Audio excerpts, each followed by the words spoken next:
আজকের এই বিশেষ পর্যালোচনায় আমরা উম, খ্রিস্টীয় ধর্মতত্ত্বের কিছু একেবারে মৌলিক কিন্তু বেশ জটিল ধারণা নিয়ে কথা বলবো। আমাদের কাছে একটা উৎস আছে, মনে হচ্ছে এটা কোনো কোরিয়ান ধর্মতাত্ত্বিক দৃষ্টিকোণ থেকে লেখা। আর এই উৎসটা ঈশ্বরের পুত্রের প্রকৃতি, মানে পিতার সঙ্গে তার সম্পর্ক, সৃষ্টি, সময়, মানুষের স্বাধীন ইচ্ছা, এই সব বিষয় নিয়ে বেশ বিস্তারিত আলোচনা করেছে। অনেক শাস্ত্রীয় উল্লেখও আছে হিব্রু, যোহান, ইসাইয়া এসব থেকে। আজকের আলোচনার মূল লক্ষ্যটা হলো এই উৎসটার মূল যুক্তিগুলো একটু তলিয়ে দেখা। মানে যেমন ধরুন পুত্রের শাশ্বত ঈশ্বরত্ব, সৃষ্টিতে তার ভূমিকা, কেন তিনি মানুষ হিসেবে এলেন, নিজেকে উৎসর্গ করলেন, আর এই ঘটনাগুলো মানে সৃষ্ট জীব আর তাদের স্বাধীন ইচ্ছার উপর কী প্রভাব ফেলে, এই সব আর কি। শুরুতেই একটা বিষয়ে খুব ভাবায়, তাই না? কিভাবে একজন একই সাথে সম্পূর্ণ ঈশ্বর আবার সম্পূর্ণ মানুষ হতে পারেন? যিনি শাশ্বত, তিনি আবার সময়ের গণ্ডিতে কিভাবে ঢোকেন? এই এই যে আপাত বিরোধাভাস বা প্যারাডক্সটা, চলুন এটা নিয়েই আজকের আলোচনা শুরু করি। দেখি এই উৎসটা বিষয়গুলোকে কিভাবে ব্যাখ্যা করছে। যদি ধরি সেটা হলো পুত্র নিজেই ঈশ্বর, তিনি চিরন্তন, সবসময় বিদ্যমান, যেমন হিব্রু বা যোহানের শুরুর দিকে বলা হয়েছে। আর উৎসটা আর এক ধাপ এগিয়ে বলছে, কলসীয়র একটা পদের কথা উল্লেখ করে, যে স্থান আর কাল দুটোই নাকি খোদ পুত্রের মধ্যেই আছে। এটা তো বেশ গভীর একটা কথা। হ্যাঁ, হ্যাঁ, ঠিক। আর এই ধারণাটা কিন্তু ঈশ্বরের যে অপরিবর্তনীয়তা, সেই ধারণার সাথে বেশ ভালোভাবে জুড়ে যায়। যেমন ধরুন, হিব্রু বা জাকবের অংশে আমরা পড়ি না যে ঈশ্বর বদলান না, তিনি স্বয়ম্ভূ, তার অস্তিত্বের জন্য তিনি কারো উপর নির্ভরশীল নন। যাত্রা পুস্তকে ঈশ্বরের যে পরিচয়, আমি যা হতে চাই তাই হব, সেটাও তো এদিকে ইঙ্গিত করে, তাই না? সেজন্যই এই উৎসটা খুব জোর দিয়ে বলছে যে পুত্রকে অবশ্যই শাশ্বত হতে হবে এবং পিতার সমকক্ষ। ফিলিপিওর একটা পদের কথাও বলা হয়েছে এটা বোঝাতে। কারণটা কি? উৎসটার যুক্তি হল, যদি পুত্র শাশ্বত না হতেন তাহলে সৃষ্টি সম্ভব হতো না। ১ করিন্থীয়তে যেমন আছে, সবকিছু তার মাধ্যমেই হয়েছে, তার জন্যই সৃষ্টি হয়েছে। এটা কিন্তু আমাদের মতো সৃষ্ট জীবের যে স্থানকালের সীমাবদ্ধতা, তার থেকে একেবারে আলাদা। যোব বা জির্মিয়ের মতো শাস্ত্রাংশগুলো তো আমাদের এই সীমাবদ্ধতার কথাই মনে করিয়ে দেয়। কিন্তু এই উৎসটা কি এই বিষয়ে একটা অন্যরকম মত বা প্রশ্নের কথাও তুলে ধরেছে? মানে কেউ হয়তো ভাবতে পারে ক্রুশছিদ্র হওয়ার পর পুত্রের আত্মা কি কিছুক্ষণের জন্য অস্তিত্বহীন হয়ে গিয়েছিল, আর তারপর কি তিনি নিজের শক্তিতেই আবার বেঁচে উঠলেন? এই প্রসঙ্গে ঈশাইয়া বা গীতসংহিতা বা প্রেরিত পুস্তকের কিছু পদের অন্যরকম ব্যাখ্যা সম্ভাবনার কথাও তো বলা হয়েছে, তাই না? হ্যাঁ, হ্যাঁ, প্রশ্নটা উৎসটি উল্লেখ করেছে ঠিকই, তবে সেটা আসলে খণ্ডন করার জন্য। পাঠ্যটি যুক্তি দেখাচ্ছে যে পুত্র সম্পূর্ণ মানুষ ছিলেন, হিব্রুতে যেমনটা বলা আছে। তিনি প্রথম মানুষ আদমের মতোই, মারা গিয়েছিলেন এবং আদমের মতোই পুনরুদ্ধিত হয়েছিলেন। হিব্রুতে এটাও ইঙ্গিত করা হয়েছে যে তিনি সব বিষয়ে আমাদের মতো পরীক্ষিত হয়েছিলেন, শুধু পাপ ছাড়া।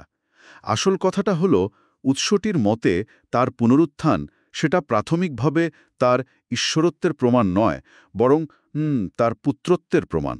রোমিও বা প্রেরিত পুস্তকের কিছু অংশ এই দৃষ্টিকোণকে সমর্থন করে। উৎসটি সেভাবে ব্যাখ্যা করছে, কারণ এই উৎস অনুযায়ী বিশ্বাসীরাও তো পুনরুত্থিত হবে। রোমিও না লুকের সুসমাচারে তেমনই তো বলা আছে। বরং পুনরুত্থানের মাধ্যমে বিশ্বাসীরা ঈশ্বরের দত্তক পুত্র বা কন্যা হওয়ার সেই পূর্ণতা লাভ করে। রোমিওতে যেমন ইঙ্গিত আছে। আচ্ছা, আচ্ছা, বেশ পরিষ্কার হলো বিষয়টা। তাহলে উৎসটার যুক্তি অনুযায়ী পুনরুত্থান হচ্ছে তার বিশেষ ভূমিকা, আর মানবজাতির জন্য নতুন সম্ভাবনার প্রমাণ, শুধু তার ঈশ্বরত্বের নয়। বেশ, তাহলে এবার পরের ধাপে যাই। কেন তিনি মানুষ রূপে এলেন আর ক্রুশে নিজেকে উৎসর্গ করলেন? উৎসটা কি বলছে এই ব্যাপারে? উৎসটার ব্যাখ্যা অনুসারে পুত্র, যিনি ফিলিপিওর কথা অনুযায়ী ঈশ্বরের মূল সত্তার অধিকারী ছিলেন, তিনি ফিলিপিওর পরের অংশ অনুযায়ী নিজেকে শূন্য করলেন, বা বলা যায় তার যে ঐশ্বরিক মহিমা সেটা স্বেচ্ছায় একপাশে সরিয়ে রাখলেন। এরপর হিব্রুতে যেমন আছে, তিনি রক্তমাংসের মানুষ হলেন, একজন সৃষ্ট জীব। এর প্রধান উদ্দেশ্য ছিল দুটো। এক, সৃষ্টজীবের কাছে অদৃশ্য ঈশ্বরকে প্রকাশ করা, যোহান বা এক যোহানে যেমন আমরা পাই, আর ২ এর মাধ্যমে সৃষ্ট জীব যেন ঈশ্বরকে জানতে পারে, যোহানে যেমন আছে, এবং তার ভালোবাসা উপলব্ধি করে, তাকেও ভালোবাসতে পারে। এক যোহানে এই ভালোবাসার কথাই তো বলা হয়েছে। নিজেকে শূন্য করলেন, এই কেনোসিসের ধারণাটা, এটা তো খুব শক্তিশালী একটা কথা। এর মানে কি এই যে তিনি তার ঈশ্বরত্ব কিছুক্ষণের জন্য ছেড়ে দিয়েছিলেন? না, উৎসটা ঠিক সেভাবে ব্যাখ্যা করছে না, বরং এটা জোর দিচ্ছে যে তিনি তার ঈশ্বরীয় ক্ষমতা বা অধিকারগুলো সেগুলো ব্যবহার না করে স্বেচ্ছায় মানবীয় সীমাবদ্ধতা গ্রহণ করেছিলেন। আর তার ঈশ্বরত্ব ছিল বলেই এই আত্মত্যাগটা এত মহান। দেখুন, ঈশ্বরের ভালোবাসা প্রমাণের জন্য পুত্রের ঈশ্বর হওয়াটা কেন জরুরি ছিল, সে বিষয়ে উৎসটি একটা বেশ গুরুত্বপূর্ণ যুক্তি দেয়। বলা হচ্ছে, কোনো সৃষ্ট জীবের বলিদান, তা সে যত মহতি হোক না কেন, সবার পাপের জন্য যথেষ্ট হতো না। মথিতে ক্রুশে যিশুর যে আর্তনাদ, ঈশ্বর আমার, তুমি কেন আমাদের ত্যাগ করেছ, এটা কিছুটা হলেও সেই গভীর বিচ্ছিন্নতার দিকে ইঙ্গিত করে। কিন্তু যখন ঈশ্বর নিজেই পুত্রের মাধ্যমে নিজেকে উৎসর্গ করেন, ঈশাইয়ার কথা অনুযায়ী, তখনই তার ভালোবাসার গভীরতাটা চূড়ান্তভাবে প্রমাণিত হয়। পুত্রের ঈশ্বরত্বই তার স্বেচ্ছাকৃত বাধ্যতা, আর দুঃখভোগকে একটা অসীম তাৎপর্য দেয়। কারণ দেখুন, সৃষ্ট জীব হিসাবে আমরা তো ঈশ্বরের বাধ্য থাকতেই বাধ্য, তাই না? কিন্তু পুত্র, যিনি পিতার সমকক্ষ, তিনি স্বেচ্ছায় মৃত্যুর বাধ্যতা পর্যন্ত স্বীকার করলেন। ফিলিপিও বা হিব্রুতে যেমন তা পাই। উৎসটি আরও বলছে, এই পুরো প্রক্রিয়ায় শুধু পুত্র নন, পিতাও চরম কষ্ট অনুভব করেছিলেন। লুকে গেতসিমানি বাগানে যিশুর যে প্রার্থনা, বা হিব্রুতে পুত্রের কান্নার কথা, এমনকি মার্কো প্রিয় পুত্রকে পাঠানোর যে গল্পটা, এই অংশগুলো পিতা ও পুত্র উভয়ের কষ্টের গভীরতার দিকেই ইঙ্গিত করে। উৎসটি অন্তত সেভাবেই মনে করে। এই যে ঐশ্বরিক কষ্টের ধারণাটা, পিতা আর পুত্র দুজনেরই স্বেচ্ছাকৃত কষ্ট, এটা সত্যি, মানে প্রচলিত ধারণার থেকে একটু অন্যরকম শোনায়। এটা ভালোবাসার একটা অন্য মাত্রা তুলে ধরে যেন। বেশ, এবার তাহলে স্বাধীন ইচ্ছা, সময় আর সৃষ্টির যে সামগ্রিক উদ্দেশ্য, সেটা নিয়ে উৎসটা কি বলছে সেদিকে একটু যাই। একদিকে হিব্রুতে ঈশ্বরকে পাপের বিরুদ্ধে গ্রাসকারী অগ্নি বলা হচ্ছে, আবার অন্যদিকে দ্বিতীয় বিবরণে যেমন আছে, মানুষকে ভালো বা মন্দ বেছে নেওয়ার স্বাধীনতা দেওয়া হয়েছে। কিন্তু মন্দ বেছে নিলে তার পরিণতি ধ্বংস। যাত্রাপুস্তক বা প্রকাশিত বাক্যে এই বিষয়ে বেশ স্পষ্ট করেই বলা আছে। তাহলে প্রশ্ন আসে, এই পুরো প্রক্রিয়ায় সময়ের ভূমিকাটা কি? কেন ঈশ্বর সঙ্গে সঙ্গে বিচার করেন না? এটা একটা চমৎকার প্রশ্ন, আর উৎসটি এর একটা নির্দিষ্ট ব্যাখ্যা লওয়ার চেষ্টা করেছে। এই দৃষ্টিভঙ্গি অনুযায়ী সময় আসলে অনুতাপ, পরিবর্তন আর ফিরে আসার জন্য একটা সুযোগের পরিসর। ঝিসকেলে ঈশ্বর যেমন বলছেন, তোমরা কেন মরিবে, বা রোমিওতে ঈশ্বরের ধৈর্যের কথা, কিংবা এক পিতরের নোহের সময়ের দীর্ঘসহিষ্ণুতার উল্লেখ, এই সবকিছুই সময়ের এই সুযোগ দেওয়ার দিকটাকে তুলে ধরে। এমনকি প্রেরিত পৌল নিজের বিষয়ে ১ তিমথিওতে বলছেন না যে তিনি দয়া পেয়েছিলেন কারণ তিনি না জেনেই কাজ করেছিলেন? এটাও তো সময়ের মধ্যে পরিবর্তনের একটা উদাহরণ। ২ পিতর অনুযায়ী ঈশ্বরের বিচার বিলম্বিত হচ্ছে কারণ তিনি চান যেন সবাই মন পরিবর্তন করে। উৎসটি যুক্তি দিচ্ছে, আমাদের যে অসম্পূর্ণ স্বাধীন ইচ্ছা, সেটা কেবল সময়ের মধ্যেই পাপ থেকে ফিরে এসে পূর্ণতা পেতে পারে।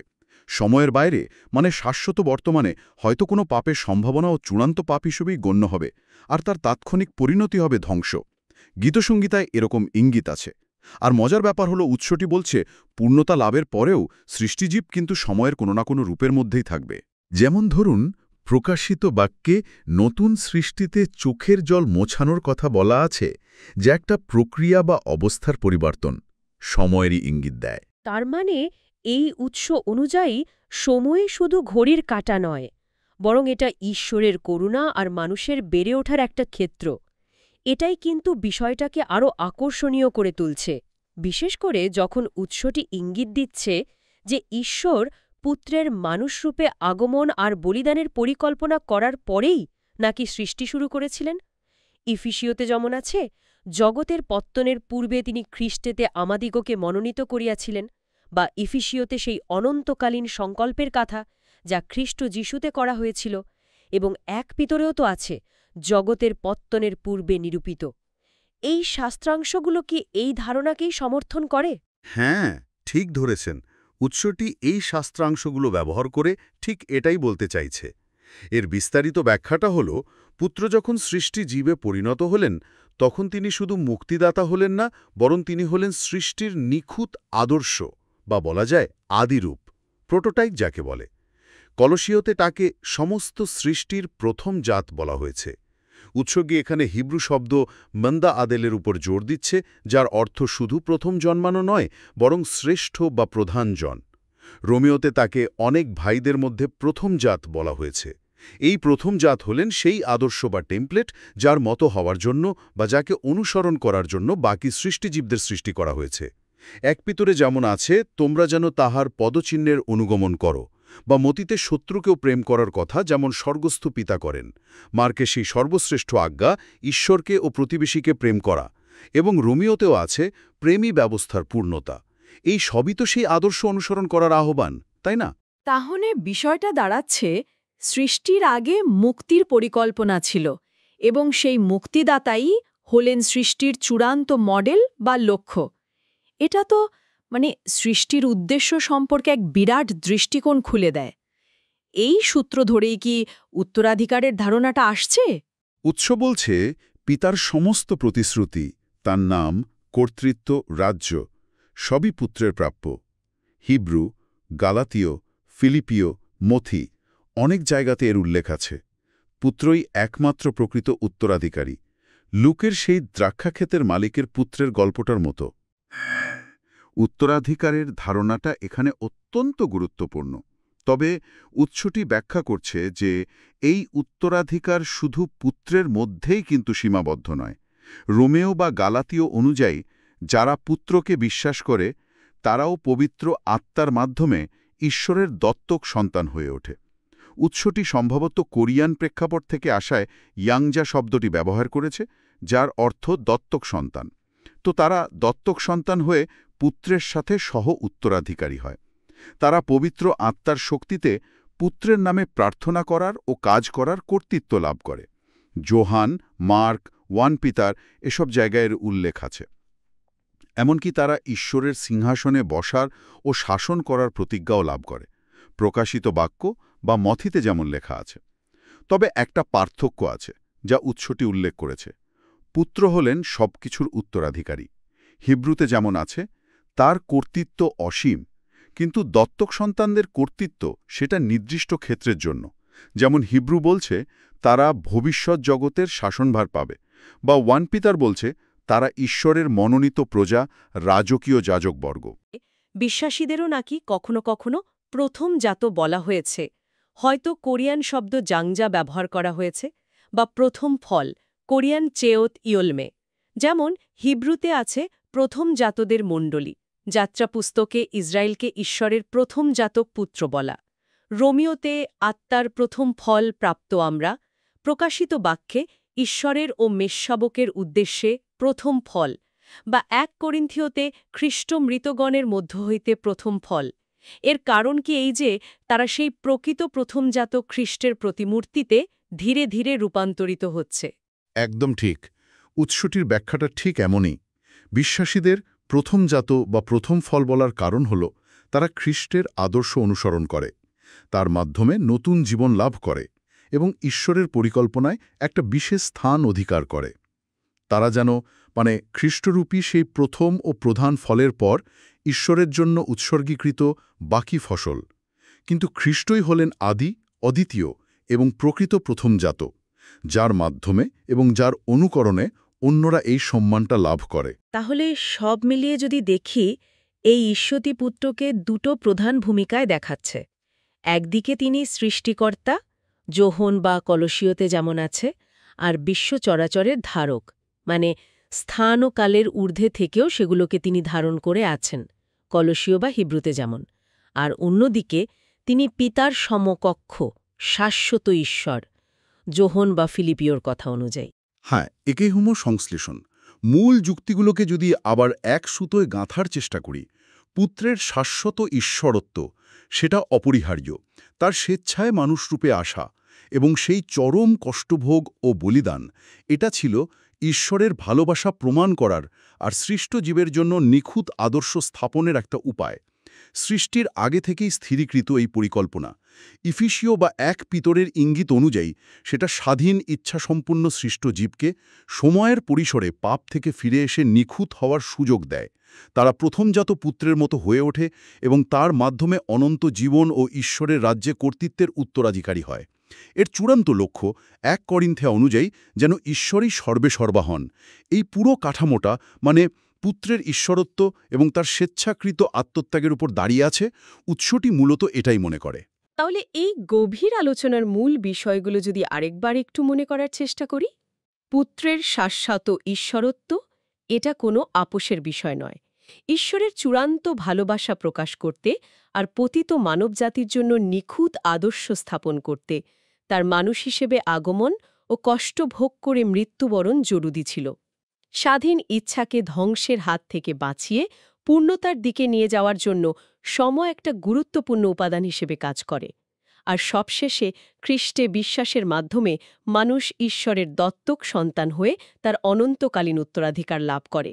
আর এই উৎস থেকে পাওয়া একটা গভীর চিন্তার খোরাক আমার মনে হয় ওই ঐশ্বরিক দুঃখভোগের ধারণাটা। উৎসটি বারবার পিতা ও পুত্র উভয়ের স্বেচ্ছাকৃত কষ্টের উপর জোর দিয়েছে, লুক, হিব্রু, মার্ক এইসব উল্লেখের মাধ্যমে। এটা আমাদের ভাবতে বাধ্য করে, যখন আমরা বলি ঈশ্বরই প্রেম, তখন সেই প্রেমের সংজ্ঞায় কি এমন গভীর স্বেচ্ছায় বেছে নেওয়া মূল্য বা কষ্ট অন্তর্ভুক্ত? এই ঐশ্বরিক দুঃখভোগের ধারণা, যেখানে ঈশ্বর নিজেই সৃষ্টির যন্ত্রণায় অংশীদার হন, এটা কিভাবে সৃষ্টির উদ্দেশ্য এবং আমাদের স্বাধীন ইচ্ছার যে যাত্রা সেটাকে নতুন আলোয় দেখতে সাহায্য করতে পারে? এটা উৎসটির যুক্তির উপর ভিত্তি করেই ওঠা একটা প্রশ্ন, জানিয়ে শ্রোতারা হয়তো আরও ভাবতে পারেন। সত্যি ভাবনার বিষয়। এই উৎসটি ধর্মতত্ত্বের অনেকগুলো গভীর এবং একে অপরের সাথে যুক্ত দিক তুলে ধরেছে। আজকের এই পর্যালোচনার জন্য ব্যবহৃত উৎসের তথ্যগুলো নিঃসন্দেহে আমাদের চিন্তার জগৎকে বেশ খানিকটা নাড়া দিয়ে গেল। এখানেই তাহলে আজকের আলোচনা শেষ করছি।